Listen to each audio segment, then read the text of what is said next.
Sim, eu assisti tudo de Evangelion e fiz um único vídeo que eu achei que ia ficar imenso, tipo 1 hora pra cima, mas ficou chocantemente curto. Eu imagino que eu deveria revisar meus roteiros e métodos de escrita com isso, mas isso é problema pro futuro. Olá, meu nome é Rincast, sejam muito bem-vindos a Rincast FM na frequência 69.4 e como o título sugere, eu vou falar de tudo de relevante da franquia Neon Genesis Evangelion. Vou falar do anime original de 95, o filme de 97, o mangá de 94 e até a trilogia dos rebuilds que saíram de 2007 e 2021. Vai estar aí certinho o tempo de cada produção na descrição, porque apesar de eu ter planejado desde o começo fazer um vídeo único sobre a franquia, eu fiz cada parte com um vídeo separado, assistindo apenas aquele material para fazer o vídeo e depois consumindo outro. Com isso, eventualmente vão sair os vídeos separados dos preguiçosos. Eu provavelmente deveria ter feito o contrário, mas vocês sabem que boa ideia não é comigo, né? Caso vocês tenham preguiça de ver esse vídeo, que não deve ter mais de 30 minutos, cara, sério do TikTok, apenas deixem ele rolando aí no fundo porque me deu muito trabalho sair do vídeo antes de terminar a ferro ao alcance. Algumas das semanas vão sair cada parte pra você. Outra vez importante, eu evitei ao máximo de spoiler possível nas 3 primeiras partes, só nos rebuilds que eu vou falar mais profundamente. Porém, pode ser que tenha vazado alguma coisa ou outra, então toma cuidado. Enfim, falamos demais, vamos lá! É curioso como nossa opinião sobre uma obra às vezes pode mudar conforme a idade e também não. Eu lembro que na primeira vez que eu assisti Evangelion eu tava lá achando até que bom, até chegar no final e eu achar uma bosta. Hoje, vários anos depois, eu continuo com a mesma opinião, porém com mais algumas ressalvas. Evangelion não é esse bicho de 7 cabeças que ele parece, muito pelo contrário. É uma história bem simples, porém de fato com personagens muito diferentes do que estamos acostumados, tanto pros otakus dos anos 90, pros de 2000, 2010 e principalmente pros dias de hoje. Eu consigo ver a beleza da falha que ronda todos os personagens aqui, em partes, porque é muito estranho que todo mundo tem problema com os pais. Eu sei que o diretor espelhou muito dele aqui, mas chega a ser hilário. Até achei curioso o fato de não ter nenhuma menção do pai do Gendo, mas enfim. Shinji, que por muitos anos, acho que até hoje foi piada no meio, não merece nada disso. Eu com 20 anos não teria a força de vontade que ele teve. Entrar num robô pra enfrentar um monstro gigante porque seu pai que te abandonou mandou, proteger pessoas que você nem conhece, tá que tem um motivo do porquê ele queria ajudar a Rei. Acho que eu vou chamar ela de Ray pra facilitar, mas enfim. Tem um motivo pra ele fazer aquilo, mas ainda assim, confiar num sentimento por uma desconhecida? Sejamos sinceros, ninguém em sã consciência faria isso. Quem dirá um garoto de 14 anos tão problemático e fechado quanto ele. E ao longo da série, todos os momentos de crise do Shin são completamente entendíveis. Ele ficou preso dentro de um anjo prestes a morrer, quase matou seu amigo, teve que se preocupar em proteger civis. É uma mente de ar surpreendente pra alguém dito como fraco. Uma coisa engraçada de rever Evangelion é que todo esse lance de extrema depressão e confusão não existe tanto no começo da série. Ela tem suas questões ali, mas a primeira metade é bem padrão para um anime. E surpreendentemente engraçado. Não sei se foi para fisgar a audiência mais fácil, uma forma de quebrar nossas expectativas quando as reviravoltas começassem, ou só uma mudança súbita, mas de toda forma funciona bem. Tanto para quebrar a expectativa que você tem hoje da série, quanto para quando ela começar a ser insana te afetar mais. É na sua segunda metade que a coisa fica tensa, mas muito tensa mesmo. Aqui é onde eu coloco tardiamente um aviso de conteúdo, porque, sem meme rapaziada, do episódio 16 pra frente o bagulho passa a ser gore pesado, e muita dor de cabeça. É onde os traumas dos personagens vão ser mais elaborados e onde não vai ter mais volta. E também foi aqui onde a série perdeu qualidade. Não é surpresa pra ninguém que o final teve diversos problemas por causa do orçamento e eles não puderam fazer os episódios como eles queriam. Mas vendo a série hoje, o orçamento sempre foi o problema. Isso é uma curiosidade que eu descobri depois com os shorts, que a série não passou por problemas de orçamento no final. Ela sempre teve problemas de orçamento. Alguns podem até alegar que o Evangelho sempre foi pensado para ser contemplativo e tal, mas ficar 2 minutos olhando pra uma imagem estática não é contemplativo, rapaziada. É uma quantidade absurda de reaproveitamento que nem faz sentido, muitos truques para não animar a boca, ou nem truques, eles só não animam mesmo. Da forma que é feito, pelo menos pra mim, fica muito claro que a série tá muito mais poupando recurso do que só querendo deixar um ar, sabe? Me tirou a imersão das cenas muitas vezes. Um dos momentos mais dramáticos e importantes, que eu não vou mostrar aqui obviamente, simplesmente perde todo o impacto, porque é 1 minuto de uma imagem parada até eles cortarem. Eu acho que tinha maneiras baratas de tornar essa cena impactante ainda, mas da maneira que foi feita, não. Evangelion tem seus momentos de boa animação, mas no fim do dia definitivamente não é o seu ponto de vendas, muito menos algo para te atrair. Vá ver Eva por ser revolucionário, por seus temas, por seus personagens, não pela animação e pelas batalhas. Ah, eu nem falei dos personagens, né? Bom, na real meio que falei quando resumi todo mundo a problemas com o pai, né? Eu falei um pouco mais do Shinji porque ele é de fato o mais injustiçado dessa história, mas o resto é tão bom quanto em partes. Acho que eu não preciso explicar do porquê eu odeio o Gendo, né? Acho que até pro contexto de personagem ele é muito mal explorado. Ele tem a sua presença como antagonista principal, mas como personagem em si é meio vazio, né? Agora a Misato é a Goat, os demais personagens da Nerve, apesar de eu não lembrar o nome de todo mundo também. A Rei deve um pouquinho, mas faz sentido. E temos a incrível Asuka. talvez junto ao Shinji a melhor personagem da série, e uma que eu aprendi a amar com o tempo. Na minha primeira assistida eu achei ela simplesmente insuportável, mas agora eu vejo suas qualidades e aprecio muito mais ela. Encaixe, muito legal isso tudo, mas e aí? O que achou do final? Para responder isso, teremos que falar do final de Fato Horas Bolas. Eu optei por colocar os episódios 25 e 26 junto do filme porque meio que faz todo sentido e porque eu já tava sentindo que eu não teria muito o que falar do filme como um todo. Então a gente precisa encher um pouco de linguiça, né? Enfim, pra concluir essa parte, sim, eu recomendo vocês verem Evangelion, mas vão com a mente preparada. Quando ela começar a derreter, vai te pegar forte. Eu não tô mesmo na melhor fase da minha vida enquanto assistia isso, então doeu bastante. Esse é o meu aviso pra você, e também tem um que a Netflix não fez. Eles só colocaram uma tag de conteúdo sexual, mas pelo amor de Deus, precisa de uma tag de epilepsia e várias tags em determinados episódios. Não sei se é pelo meu horário de sono péssimo e visão cansada, mas tem momentos aqui que eu fiquei quase cego, então esteja ciente disso. Eu tô refazendo o roteiro dessa parte porque ela ficou muito curta e eu me recuso a fazer um vídeo de 2 minutos sobre esse filme. Mesmo encaixando os episódios finais, ficou curtíssimo. Então eu vou tentar dar o meu máximo pra detalhar o que eu sinto, o que talvez não seja a melhor ideia, mas vamos ver. Bom, eu não gosto do final. Eu respeito muito o que eles tentaram fazer aqui, porém mesmo hoje eu não consigo gostar dessa execução. É muita coisa pra você pensar, uma metalinguagem muito seca e bruta, sem falar que você simplesmente não faz ideia do que raio seria isso. Você tá lá na maior depressão e BUM! Contemplação. Que eu me lembre, eles nunca explicam o que é o projeto de instrumentalização na série, então me choca muito saber que tem gente que assistiu isso na época e simplesmente gostou sem um contexto maior. Bom, fã é fã, né? Quem sou eu pra julgar? Pra resumir essa parte, não tem pra onde fugir. Apesar de eu ainda achar esse final ruim, isolado, e discordar completamente de quem defende ele como ótimo nesse sentido, com todos os pingos nos is e sabendo que isso é uma metáfora pra completa desgraça que realmente tá acontecendo, dá pra tancar. Não por eles, realmente não acho certo fazer isso, mas esteja preparado pra fritar seus miolos. Agora, o filme em si. É a mesma coisa desses episódios. Na real, é até pior, porque ele começa bem compreensível e depois vira uma viagem que eu considero até pior que eles. Tá tudo acontecendo de forma bem compreensível, aí BUM! Começa a desgraça e derretimento cerebral, que já tava derretido porque eu vi esse filme em sequência aos episódios finais.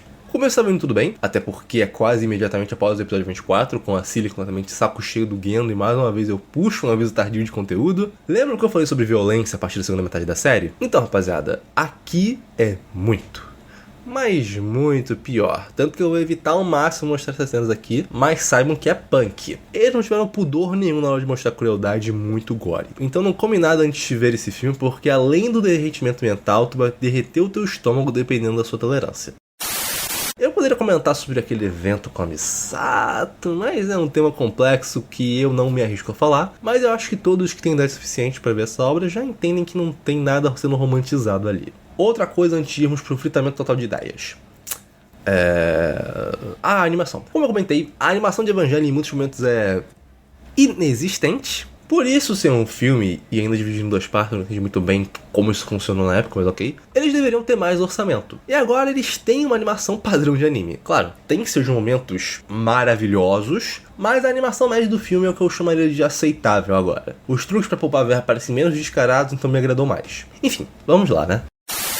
Após o Shinji literalmente não fazer nada o filme inteiro, é até engraçado como tem poucos núcleos nessa história, porém muita coisa rolando dentro deles, e mesmo assim o Shinji não faz nada até o final. É incrível. Imagino que a visão que a galera tem dele até hoje é por conta desse filme. Quando finalmente chegamos no clímax, que é o projeto que nunca é muito elaborado, vai acontecer, meu amigo, eu decidi começar a comentar sobre isso aqui. Não só o evento em si é uma viagem, porque meio que os vilões venceram. Uma das protagonistas virou Deus, a outra foi devorada viva e o principal tá simplesmente em posição fetal. Tem um monte de robô que eu não tenho ideia do porquê são mais fortes ou feios. Todo mundo que você gosta morreu enquanto toca uma música muito boa, inclusive. Aí antes e depois disso tá tendo uma metalinguagem de fritadora de cabeça total, e daqui pra frente eu já não sei mais. Falando bem sério, rapaziada, eu não sei o que pensou ao absorver esse fim, o que exatamente estavam querendo dizer, isso juntando as metáforas dos episódios 25 e 26, junto da metáfora literal do filme. Tá, beleza. O Shinji salvou o mundo, ele reverteu o bagulho, na verdade, pra não pensar agora enquanto eu tô gravando isso aqui, ele se salvou, entre aspas, mas provavelmente tudo foi pro caralho de toda forma. Eu não entendi muito bem o que foi o fim do Gendo. Eu não entendi por que a Asuka sobreviveu ao bagulho por estar dentro de um Eva. Sendo que, pelo pouco que eu entendi, a Rei tinha o Adão junto dela, então o ego da Asuka talvez tenha impedido. Olha, eu vou admitir que eu sou muito mais burro que a média das pessoas, e olha que eu já vi esse filme antes e vi material complementar pra entender melhor. E ainda assim fiquei sem entender nada. Talvez se você for um pouco mais esperto, você goste mais do que eu. Não tem sentido eu falar de recomendar ou não, porque você vai ter que ver ele uma hora se você for ver a série. Só esteja preparado pra violência e esfarelamento mental 5 vezes a mais do que já tem na série. Tá, o ventilador tá muito alto. Só lamento, rapaziada. Vamos botar ele no médio? Porque eu gosto de você, mas eu não deveria. Finalmente, a parte do vídeo que toda a estética vai mudar porque eu não tenho saco pra fazer edição interessante pra mangá. Enfim, escrito velho já é acostumado. Vamos ser bem diretos aqui. Eu adorei ler esse mangá. Pra mim ele melhora muita coisa da série, mas eu não posso em hipótese alguma dizer pra você ler ele antes de assistir o anime. Não só porque ele é mais consistente na qualidade geral da produção, como várias de suas mudanças só tem o devido impacto se você conhecer sua contraparte da TV. O destino de vários personagens tem o ar de surpreendente e chocante justamente porque você sabe que na série é uma coisa e o mangá faz diferente. Mas vamos com calma, vamos primeiro pontuar as diferenças que eu considero mais importantes. De começo, os 3 primeiros volumes não tem nada de muito relevante quanto aos eventos.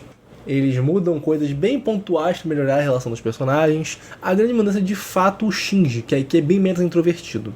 Vemos bastante dos pensamentos internos dele, e o garoto é afrontoso até. O segundo volume é quando ele vai para a escola e conhece o Toji e o Kensuke. Toda a dinâmica ali é bem diferente, mas o relevante é o momento que o Toji chama o Shinji para bater um papo. Ao invés de partir direto para agressão física, desde o começo ele é bem cabeça quente, gritando muito com o Shinji sobre a irmã dele, e o Shinji simplesmente mete um caguei. Aí sim o Toji dá um tabefe na cara dele. Só que aqui não tem o segundo. E olha que o Shinji meio que ia merecer, porque ele só falou pro Toji segurar os pit dele. É uma diferença sutil, mas que pra mim faz bastante diferença pra gostar mais do personagem. E isso tem desde o começo do mangá, com as interações dele com a Misato e tal. É só quando a Asuka é introduzida que a ideia do mangá vai ficar mais clara. Ele vai adaptar os eventos relevantes do anime, porém com pequenas mudanças que surpreendentemente não levam um efeito borboleta como em outros mangás desse tipo. Isso pode ser decepcionante para alguns, então já vou adiantar pra você nem com expectativa errada. Esse não é aquele tipo de mangá que é completamente diferente do anime. Ele conta a mesma história com os mesmos personagens, tendo bastante diferença nos eventos e alguns desenrolares, porém tudo leva ao mesmo ponto. Isso particularmente não me incomodou tanto, mas tem pontos que eu acho bem inferior. O autor se aproveitou bastante do fato da demora da publicação para ver o que ele podia fazer de diferente em relação à história original, então ele aproveitou para expandir e criar o passado de alguns personagens. O Kaji, por exemplo, em determinado momento ele conta pro Shinji como foi o primeiro ano pós Segundo Impacto, tudo que ele e outras crianças passaram. A Asuka tem a sua história expandida, apesar de que eu ainda não entendi muito bem porque a mãe dela enlouqueceu completamente, mas o resto eu acho bem interessante. Complementa o complexo de superioridade dela. Tem também uma pequena mudança de personalidade, mas não é muito relevante. Nós temos um pouquinho mais de detalhes sobre o Gendo e a personalidade dele. A gente não vê o passado, a relação com o pai. Eles só confirmam que ele é um desgraçado completo, mas dão um pouco mais de camadas do porquê ele tem tanto problema com o Shinji. É só pra tornar ele um personagem mais odiável, porém mais interessante, não dá pra negar isso. Nós vemos um pouco de como foi a vida do Shinji com os tios, todos os maus bocados que ele passou, porém em troca disso várias coisas foram cortadas. Alguns detalhes da mãe da Hitsuko, partes do passado da Misato, e pra mim o pior de todos, eles não estão reduzindo bastante a participação do núcleo escolar na história, com a parte da metade eles são completamente cortados. Não sei se é minha noção de tempo, não sei se é o próprio mangá que adiantou as coisas pra chegar na parte interessante, mas isso tudo ficou muito curto. Até tem sentido dentro da história, porque teve o lance do Toji, e logo em seguida veio um anjo que devastou demais a cidade, mas ainda assim, não deu tempo de se apegar completamente a eles. Talvez o autor tenha feito isso para introduzir melhor o Kaoru, porque o relacionamento dele com o Shinji aqui, apesar de um contexto parecido, se desenrola de forma bem diferente. Essa é a minha maior crítica ao mangá. Acho que tinha como equilibrar melhor os extras dele com o material que já tinha sem cortar muito, mas enfim. Meu único outro ponto é referente ao final, aonde parece que o autor estava sem muita vontade de desenhar. Não que seja feio de forma alguma, mas é basicamente a mesma coisa do filme. Mesma ideia, mesmo ângulo, sem nenhuma diferença significativa nessa parte em específico. Não que tivesse algo para ser corrigido ou melhorado, só que, sei lá, pra mim soou sem vontade. Enfim, não vou entrar no método de falar do final, talvez eu deixe isso para os rebuilds, então vamos à conclusão. Eu recomendo muito vocês lerem esse mangá, mas só depois de verem a série. Se você não gostou do anime de primeira, talvez o mangá te chegue demais como me agradou, até porque ele mastiga as informações de maneira bem direta para você. Todo o lance de Adão e Lilith é explicado mais de uma vez, então sem confusão. Mas de novo, só leia assim que terminar o anime e o filme. Caso você tenha assistido há um tempo, dá uma refrescada e mata de uma vez que o impacto ser maior, confia em mim.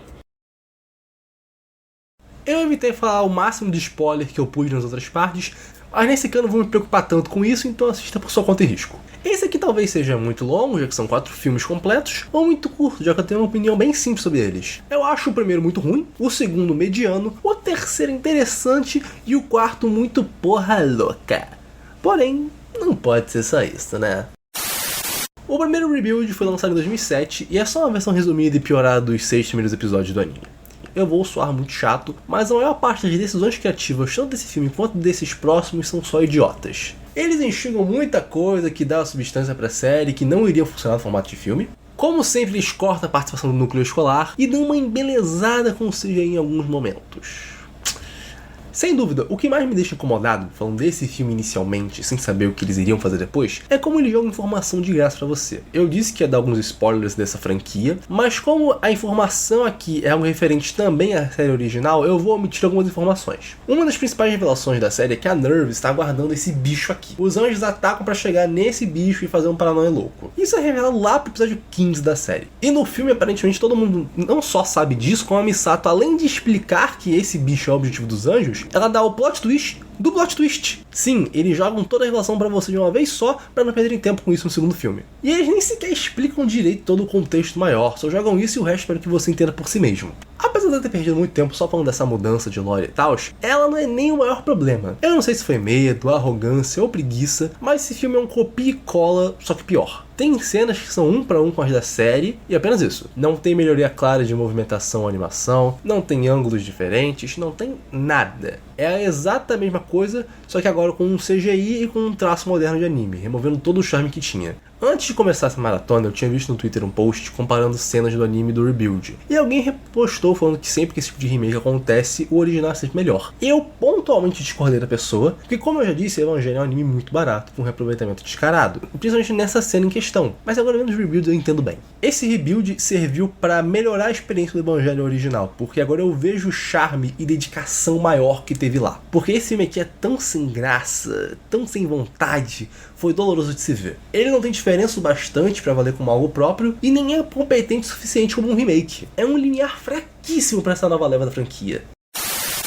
Os demais, por outro lado, já são mais interessantes. O segundo já tem mais diferenças desde o começo, apesar delas ainda não serem ideais, e o seu fim é tão porra louca que cria essa nova timeline dos Rebuilds, que é onde as coisas realmente ficam interessantes. Mas nós vamos falar um pouco do segundo em si. Ele é um pouco mais interessante nas suas pequenas mudanças, como reorganização de cenas e acrescentando outras coisas, mas é na batalha contra o nono anjo que ele realmente toma um rumo bem diferente e se torna de fato bom. Não vou entrar em spoiler, mas acho esse momento bem superior da série original. Sim, é a mesma coisa de copia e cola sem muita inventividade, mas eles fizeram uma pequena mudança que deixou mais pesado. E daí pra frente, meu amigo, é onde a loucura começa. Eles não explicam nada, você só tem que aceitar que o Shinji iniciou um novo cataclisma só na resenha e isso vai levar pro terceiro filme, mas tem um elemento que eu preciso falar antes de ir pra ele. Mari Ilustre Makinami. Ela é uma personagem apresentada nesse filme e que literalmente cai de paraquedas na história. Apesar dela ter sido apresentada nesse segundo, ela tem o seu passado de fato apresentado no final do mangá de Evangelion, que saiu 1 ano depois do terceiro. Olha que coisa. De novo, eu sou muito burro, então eu só entendi realmente quem ela é lendo um post do Critical Hits que mesclou a explicação do mangá com as coisas desses filmes. E eu literalmente não me importo com ela. É uma personagem que aparece e some do nada, não faz nada de realmente relevante, parece que criaram situações só pra ela fingir que é útil, e nem no terceiro quanto no quarto eu consigo me importar com ela. O que é engraçado considerando que ela é meio que fundamental pra história desses filmes e é quem sobra ao lado do Shinji. Mas aí pra explicar isso eu vou ter que entrar muito na metáfora religiosa.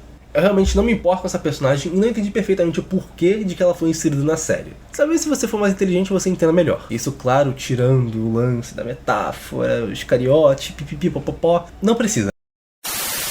Indo para o terceiro filme, é nele onde os Rebuilds tomam seu rumo próprio de loucura e o apocalipse clássico. Ele ainda é mal explicado, toda a questão da maldição dos Evas, o que aconteceu com a Rei que o Shinji salvou, o que aconteceu com a Cilly, são só coisas jogadas. Independente disso, temos o Kaoru desse filme, e como sempre ele é o mais importante e mais bem desenvolvido. O amor está no ar novamente, só que mais trágico e traumático. Então é perfeito. E sinceramente, acho que só tem isso pra falar de relevante. O maior foco dele é desenvolver a relação do Shinji com o Kaoru, principalmente agora nesse contexto em que o Shinji está pior que o padrão, então você tem que sentir, não tem como explicar. De fato, foi o filme que eu mais gostei até agora, até o final, que eu achei bem tanto faz. Agora, enfim, o final. Talvez pra quem aguardou quase uma década por esse filme, tenha sido sinceramente emocionante. Mas pra mim que assistiu tudo em sequência foi uma literal dor de cabeça. Sendo bem anacrônico, esse filme é mais próximo do final da série clássica que vamos ter hoje. Ele vai fazer uma metalinguagem tão insana sobre a franquia como um todo que vai fritar seu cabeção, porém é algo bem mais claro que a série. Ah, tem um elemento que eu esqueci de falar anteriormente, que é simplesmente inútil. Os Evas agora tem um modo besta que não faz absolutamente nada, creio que é pra vender só mais brinquedo. Isso é completamente subaproveitado aqui e também não me importa, tipo, o Eva 2 muda de forma o tempo todo. Uma grande questão desse filme é que ele na verdade é 2 em 1. O começo dele é uma história muito bonita, mostrando como a humanidade, mesmo após o cataclisma do segundo filme, conseguiu se adaptar, mostra o crescimento dos personagens, até eles voltarem pra guerra contra o Gendo. Esse começo é o que realmente me agrada, porque depois ele vai entrar naquele loop de porrada muito exagerada, uma cena horrível de feia, que era pra ser justamente a mais emocionante, e depois a viagem de drogas. Não é um filme pra todo mundo, diria que ele é até mais cabeça que a série, porque eles são 2 episódios que você pode absorver com mais tempo e ainda tem um filme pra complementar. Esse aqui ele só tapa a informação na tua cara. Um monte de diálogo sobre o ciclo da existência e termina de uma forma completamente aberta, sem explicar o que realmente aconteceu, só uma mensagem bonita. Se você tem problemas com o final da série, assim como eu, você definitivamente não vai achar esse filme aqui a maior maravilha do mundo. Ele faz a mesma coisa, só que com menos epilepsia e com menos cena preta e muito mais camada e conteúdo. Porém, apesar de tudo, foi de fato algo positivo. Tivemos finalmente mais detalhes sobre o Gendo, tivemos um fechamento da franquia como um todo e finalmente um pouco de esperança. Imagino que é algo que todos nós esteja precisando, né? Rever todo esse conteúdo me fez apreciar essa franquia muito mais do que eu poderia imaginar, porém ainda não morro de amores por ela por pura frescura. Eu entendo agora o que faz as pessoas terem Evangelho como anime favorito, porém toda essa questão da metalinguagem só não é o meu tipo de coisa. E sinceramente, é só isso que me afasta do anime mesmo. Ele tem personagens ótimos, uma estética incrível, eu definitivamente quero um Eva 01 na minha estante. Ele tem seus problemas de produção, mas que no fim acabam fazendo parte da sua personalidade. Aí cabe a você decidir se isso te incomoda ou melhora a experiência. Mas, apesar disso tudo, funciona. Todo o seu tema supera isso. O The End já é o seu oposto no sentido prático. Ele é bem melhor produzido, ele ironicamente tem mais cenas de porrada de robô, é brutal em excesso e finaliza toda essa mensagem de tristeza da série. Não creio que tenha muito mais o que falar dele. O mangá é uma experiência que eu adorei ler, porém considero que ela só é de fato completa se você tiver visto a série original para sentir o impacto das mudanças. Ele tem um ritmo bem mais rápido e é bem mais direto nas suas ideias, fora os cortes que me desagradam bastante. Porém eu gosto mais das personalidades de lá. Agora os Rebuilds pra mim foram de fato a pior experiência com essa franquia. Eu não consigo gostar mesmo deles, apesar do final ótimo do quarto. Vejam eles apenas como uma curiosidade, sabendo que vão ser bem diferentes da série, pro bem ou pro mal. É engraçado como no fim do dia tudo volta pro anime, né? Realmente não tem como você recriar a sensação do anime de Evangelion, mesmo que você seja produzido junto a ele. Assistam o anime o quanto antes, mas preparados para o soco no estômago que ele é. É uma experiência que vocês não acham sempre na vida. E no fim das contas vai levar pra todo esse resto que eu falei no vídeo. Apesar de tudo tentar recriar a sensação de Evangelion, elas vão ser diferentes da sua forma, porém sempre dependem do anime. Bom, ouvintes, eu vou ser bem sincero com vocês, eu não gostei muito do resultado desse vídeo. Eu acho que foi muito simplista, muito superficial, e eu planejo refazer ele um dia. Mas como o intuito é incentivar vocês a verem, eu acho que não ter falado tanto pode ter levantado uma dúvida aqui. Eu quero acreditar nisso pelo menos. Por favor, de coração, assista o Evangelho. Se você teve problemas assim como eu no passado, dá uma nova chance, vai com a cabeça mais fresca, vocês vão ver valor ali. Exceto os reviews. Os reviews você pode esquecer, mas a gente vai ter que chegar neles, né? Sobre outras coisas, eu sei que tem um monte de spin-off, de romance, de colegial. Se vocês quiserem e talvez for interessante, eu talvez traga, mas só se tiver muito like, muito vídeo, muito pedido, ó. Se fizerem doação aqui vai ser o quanto antes, hein? Mas enfim, deixem outras sugestões aí nos comentários, mesmo as que não forem pagas vão aparecer aqui eventualmente. Deixa um like se gostaram, porque esse vídeo deu muito trabalho. Se inscreva no canal se não for inscrito, ative o sininho para não perder os próximos lançamentos e compartilhem com a amigo para doar noção para mais pessoas. Muito obrigado por me ouvirem até aqui e fim da comunicação.